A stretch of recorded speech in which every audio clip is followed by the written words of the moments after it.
I admit it's a completely boring background, but hey, it's July 1st.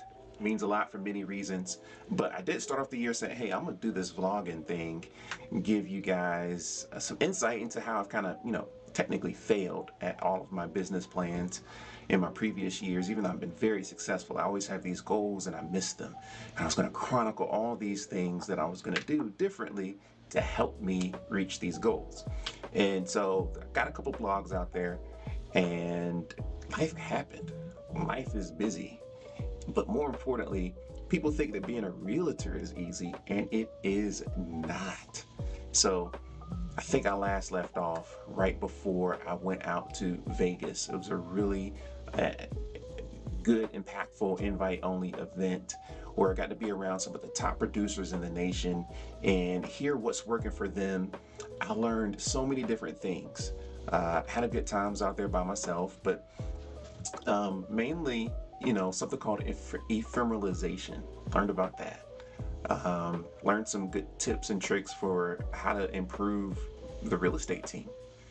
And so I've got some highlights, a little bit, not much, from being out there in Las Vegas. But unfortunately, also lost a friend in January, my best friend, and out of the country, tragically shot and killed. And it was really a wake up call to life and how important it is. So my wife and I, we had to travel in February up to Maryland, Virginia, DC area for funeral. First time I've ever lost somebody so close to and in my age.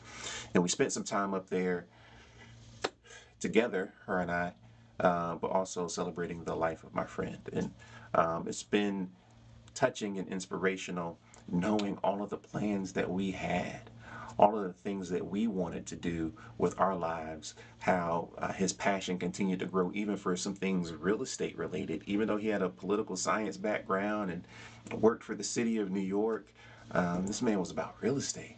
Um, so that was, a difficult thing to go through and have to experience, but kept pushing. Had to restructure a lot in my business to keep things moving. All the while trying to maintain, happy wife, happy life, family, and all of that good stuff. So today, July 1st, started out my day, my first meeting with a seller who's being ripped off for about 130, maybe even up to $150,000. Someone's taking advantage of her. And I'm going to see if we can help her out. Maybe I'll chronicle that if I can make it work. It's honestly, yeah. Um, so we'll see what we can do. But always, always, always, always, always, always use a realtor when you're selling a home so it doesn't happen to you. You don't want to leave that much money on the table. And you don't, most of all, most importantly, you don't want to feel like someone's taking advantage of you. So, she'll still make money in her current situation, 100 plus thousand dollars less, but she'll still make money. But she's most upset about the principle of the thing. So she's talked to a lot of people, and she was so happy when we got off the phone this morning because the way that I'm going to help her is way different than what attorneys have told her and what other realtors have told her, that, she has no chance. Well, I'm telling you, yes, we do. Let's do A, B, C, and D. So July 1st, posting this July 2nd. July 1st, 2002 is when I passed my real estate exam. So I've been in real estate for 21 years. And we're going to run it back. I'm going to show some highlights maybe of what's been going on, but I want to chronicle this. I'm forgetting about the first half of the year. It's up. I'm looking to the second half of the year. Sometimes you have to do that in life. You got to put yesterday behind you. You got to be thankful for where you are today.